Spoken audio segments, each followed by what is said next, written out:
मैं अपने कपड़े भेज दूंगा, कपड़े कपड़े कपड़े, ये मैं कपड़े भेज दूंगा अपने। मोदी सरकार की हिंदुत्व मुहिम के हवाले से चाइना का जो एरिया है सिंकियांग, इंडिया जो है उसने अब्सटेन किया उसमें से। मुझे बीजिंग में धमकी दी चीनी वालों ने कि हम तुझे छोड़ेंगे नहीं। मैंने इमरान खान को कहा कि ये बकवासी लोगों ने मुझे धमकी दी कि गलत और ठीक की बहस में ना पड़े, सब ठीक है। सर जी ये मुल्क नहीं चल रहा। खुदा और रसूल के वास्ते सारे इदारे जो सुनते हैं वो सुन लें कि इस मुल्क को बचाएं और इनसे जान छुड़ाएं कि जितना हम डूबेंगे उतने पैसे हमारी सरकार को मिलेंगे। इंडिया जो कि इतना वोकल है, इतना टफ है चाइना के ऊपर, खासतौर पे इस सिंकियांग को लेकर के, और अमेरिका और वेस्ट के साथ बड़ी मिल के एक पॉलिसी भी बनाता रहता है। सबसे पहले हमें यह समझना पड़ेगा कि इंडिया की एक इंडिपेंडेंट फॉरेन पॉलिसी है। हमने किसी के साथ, किसी के आगे, किसी के पीछे, किसी के ऊपर, किसी के नीचे रह के तो कभी कुछ कहा ही नहीं। अब वो अमेरिका हो या वो श्रीलंका हो, देखिए हमारी फॉरेन पॉलिसी पे न किसी का इन्फ्लुएंस है, न किसी का प्रेशर है, न किसी की तरफ इंक्लिनेशन है। दूसरी बात, अगर आप टेक्निकल एस्पेक्ट्स पे आते हैं, it's independent policy, foreign policy. We choose our wars and battles and we choose them we even choose the place and time, right. अब इस पे आते हैं, अगर अब इसकी बात करें जो आपने विषय छेड़ा आज, देखिए 47 मेंबर्स है यूएनएचआरसी में, ठीक है। अब चीमा साहब 19 ने तो अपोज कर दिया, जिसमें पाकिस्तान इंक्लूडेड है, और सारे मुसलमान मुल्कों ने अपोज किया, जबकि उगर तो मुसलमान है। अब 11 ने एब्सटेन किया, 17 प्रो आ गए, तो रेजोल्यूशन बट नेचुरली गिर गया। तो अगर अब एब्सटेन करने का मतलब होता है ना आप सपोर्ट करते हो ना अपोज करते हो। रशियन यूक्रेनी कॉन्फ्लिक्ट में आपने मुझसे पूछा था भाई आपने एब्सटेन किया, मैंने कहा ना हम सपोर्ट करें ना अपोज करें, हम तो बात करें पीस की, हम तो चाहते ही नहीं लड़ाई हो। अब आप यूएनएचआरसी की बात करें, UNHRC is a cesspool of बायस। ये खुद प्रेसिडेंट डोनाल्ड ट्रंप कह चुके, मैं नहीं कह रहा, this are the words of president Donald Trump. यहाँ गुट बनते हैं, यहाँ चीजें बनती हैं, यहाँ कभी इस चीज पे वो अधिवेशन लाते, कभी उस चीज पे अधिवेशन लाते, कभी उस चीज पे लाते हैं। जाहिर सी बात है, जो भी अधिवेशन या जो भी रेजोल्यूशन आज तक लाया तो उसका हुआ क्या, how was it implemented on the ground, कोई फर्क नहीं पड़ता किसी को। अब आप देखिए हुआ क्या चीमा साहब, अब ये जो रेजोल्यूशन आया, भारत की लास्ट 20 साल से स्ट्रेटजी देखें, वी हैव नॉट सपोर्टेड 20 साल से any resolution which is against any country, क्योंकि हमारी फॉरेन पॉलिसी का पार्ट नहीं है कि अगर आप किसी कंट्री के अगेंस्ट यूएनएचआरसी को प्लेटफॉर्म यूज करो रेजोल्यूशन लाने के लिए, दैट इज नॉट राइट। तो हमने किसी को सपोर्ट नहीं किया, आज भी नहीं किया। एक और चीज आप देखिए, इसमें यूक्रेन ने भी एब्सटेन कर लिया। जिस यूक्रेन पे अमेरिका ने इतना पैसा वैसा लगाया, वो यूक्रेन भी एब्सटेन कर चुका है, ठीक है।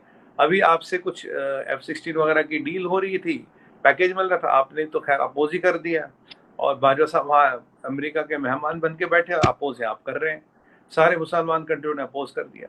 हमारी जो फॉरेन पॉलिसी की कंटिन्यूटी, हमने तो पहली बार उसमें चीज की, और ये आज हमारा पहला स्टैंड। हमने जो तमिल्स के खिलाफ रेजोल्यूशन था उसमें भी हमने एब्सटेन किया, उस पर तो हमने स्टेटमेंट भी दिया, देखिए जी श्रीलंका को अभी काफी कुछ करना है, तमिलों को उनके हकूक दिलाने के लिए, it's still work in progress.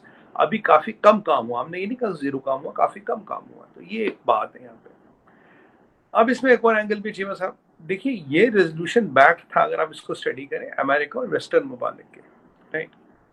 मैं आपको पहले भी कई बार हमारी बात हो चुकी है, मैं कह रहा हूँ, देखिए अमेरिका अमेरिका है, ठीक है, इंडिया इंडिया है, it's a partnership of equals. India UK नहीं है जी मसला, इंडिया कनाडा भी नहीं है, इंडिया जर्मनी भी नहीं है, इंडिया जापान भी नहीं है। अब ये जो अमेरिका आगे चल गया, जहां चल दिया, जैसे चल दिया, वहां पीछे लग लिया, और मतलब बस ऐसे करके जी जी भाई साहब, वो तो हमारे साथ चलता नहीं। अब ये देखिए, यूके ने हेल्प, यूके और यूरोप ने, they participated with America in this Russian Ukrainian conflict. अब पूरा यूरोप रिसेशन में, यूके तो रिसेशन में, ये तो एसएनपी कहता है, 5-7 दिन पहले एसएनपी ने ऑफिशियली बोल दिया यूके रिसेशन, जो मैं 3 या 6 महीने से आपको प्रेडिक्ट कर रहा हूँ, Europe will go in recession and specially UK will be the number 1 country to go in recession. अब ये जो मेरी प्रोडक्शन थी, ये रियलिटी में बदल गई। चीमा साहब, ना हमने किसी की लड़ाई लड़ी है, न किसी का एजेंडा चलाया, न किसी का प्रोपेगेंडा चला है, न किसी के एजेंडा चला रहे, न किसी के लिए हम लड़े हैं, न किसी की लड़ाई लड़ते हैं। अमेरिका को लगा उनको एक चाइना के खिलाफ रेजोल्यूशन लाना, उन्होंने लाया। जो हमारी जियोपॉलिटिक्स कहती है, जो हमारे जियोपॉलिटिकल इंटरेस्ट कहते हैं, that point of time which can again change in time, will do that, हम वो बात करेंगे। बाकी हाँ, सिंजियान में दिक्कत है, प्रॉब्लम है, मैं आपके शो पर कई बार कह चुका हूँ, बट मुझे आज समझ नहीं आ रहा कि ये प्रॉब्लम पूरे मुसलमान मुल्कों में से किसी को नहीं दिखाई दे रही है, ये कहीं किसी को दुनिया में और दिखाई नहीं दे रही। और अमेरिका भी क्या कर रहा है, America is trying to play this tango wherein they are trying to level China and one field, एक चाइना को एक फील्ड पे लेवल कर रहे हैं।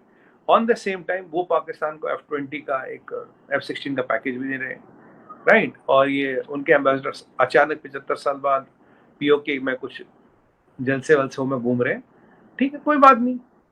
चीमा साहब, अगर ऐसा कुछ होता है, वो बोलेंगे ठीक है जी, हमारी फॉरेन पॉलिसी, हम खुद मुख्तार मुल्क है, हमें जो हक है करें, हमको हमारी फॉरेन पॉलिसी, हम खुद मुख्तार मुल्क है, we're an independent country with an independent foreign policy, we'll do what suits our interests and this may or may not be a firm stand। और सबसे अच्छी बात क्या होगी, दो तीन चीजें क्लियर चलेगी। सबसे पहले अमेरिका, ये किसी भी बड़ी कंट्री को ये पता लग गया, आप इंडियन फॉरेन पॉलिसी पर को ना ही आप इन्फ्लुएंस कर सकते हो, ना ही प्रेशर कर सकते हो, ना इसको इंक्लाइन कर सकते हो। ये आज प्रूव हो गया। B4 की बात करें, जिसमें अमेरिका, इंडिया, चाइना और रशिया आता है, आज B4 को भी स्ट्रॉन्ग मैसेज चला गया, it's independent and resilient foreign policy. और तीसरी चीज जो फॉरेन पॉलिसी में सबसे इंपॉर्टेंट होती है, people should not be able to protect you. America एक स्वीट स्पॉट पे रेजोल्यूशन ला रहा है, जिसको पता है यार अभी तो इंडिया को मजबूरी में इस रेजोल्यूशन को सपोर्ट ही करना पड़ेगा।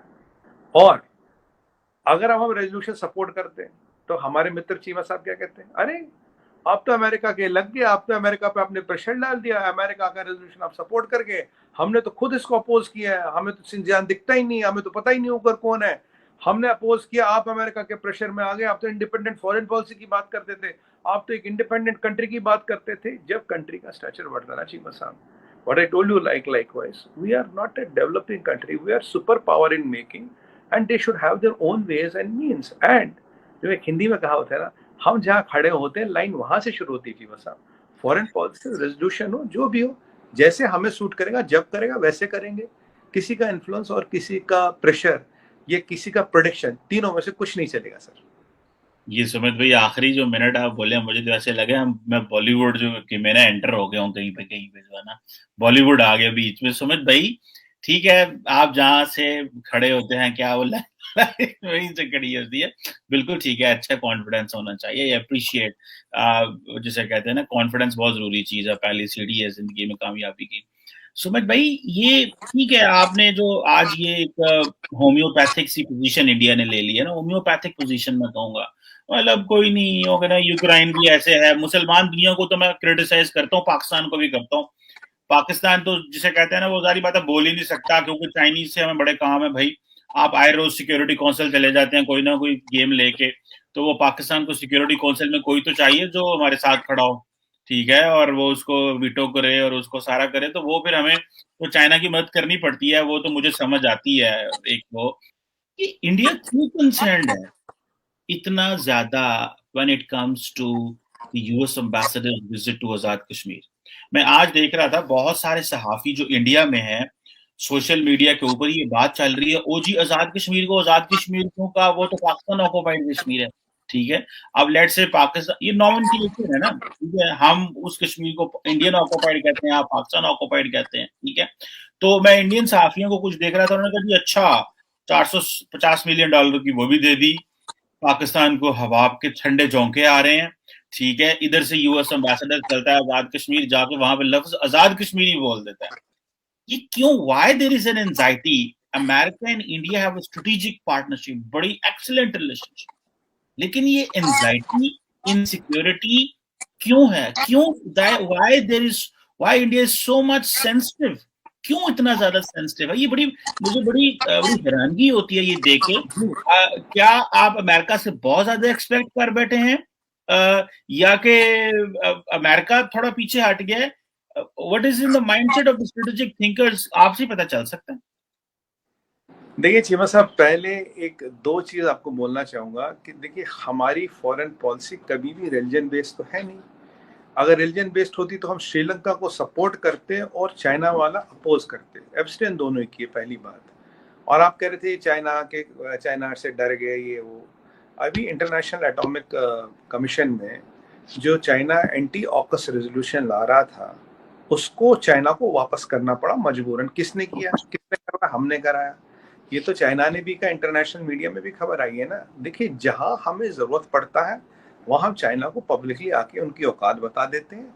IEA में they had to pull back their resolution courtesy India, and I'm proud of that. We made them pull that back. वो ऑस्ट्रेलिया पे वो जो न्यूक्लियर सबमरीन ऑस्ट्रेलिया रहा था उस पे वो सेंध लगाना चाहते थे, वो हुआ नहीं। ऑस्ट्रेलिया ने, चाइना ने, पूरे इंटरनेशनल मीडिया ने कहा it's because of India, even IEA ने कहा इट्स बिकॉज ऑफ इंडिया ये रेजोल्यूशन कॉक हुआ। हमारा इंटरेस्ट था वहां था, बिकॉज हमें चाहते हैं ऑस्ट्रेलिया को वो सबमरीन मिले और वो जो एक क्वाड का पार्ट है वो बनता रहे, ठीक है जी। अब अगर फॉरेन पॉलिसी रिलीजन बेस्ड होती, आपकी तो रिलीजन बेस्ड है, अगर होती तो आज हम तमिल वाले इशू पे सपोर्ट करते हैं और इस वाले पे हम विरोध करते हैं। हमने दोनों पे एब्सटेन किया। This shows consistency in foreign policy, ठीक है जी। पॉइंट नंबर 3, आपकी तरह नहीं कि जहां आपको कन्वीनियंट है। और तीसरी बात आपने कही कि भाई हमको चाइना को सपोर्ट करना मजबूरी है, क्या करें, UNSC में इधर हेल्प चाहिए। तो चीमा साहब, फिर ये जो आप इस्लामिक कंट्री की उम्मा की बातें करते हैं, आप कहते हैं इस्लाम की बात करते हैं, इस्लामिक कंट्रियों की रहनुमाई की बातें करते हैं, उसकी बात करते हैं, इसकी बात करते हैं, तो मतलब यहाँ आपका अपना इंटरेस्ट पहले है, बाकी ये सब तो दिखाने को। जहाँ अपना इंटरेस्ट आता है वहाँ आप कंट्री को पहले देखते हैं, जहाँ जैसे कन्वीनियंट होता है पॉलिटिक्स वो करती है, तो कंट्री की करते हैं या रिलीजन की करते हैं। जहाँ जिस पे ज्यादा नंबर मिल जाए, जहाँ जिसकी ज्यादा वेटेज हो, जहाँ जिसकी ज्यादा लेवरेज हो, वो वाली आप पॉलिटिक्स करते हैं। ये आपने बोला।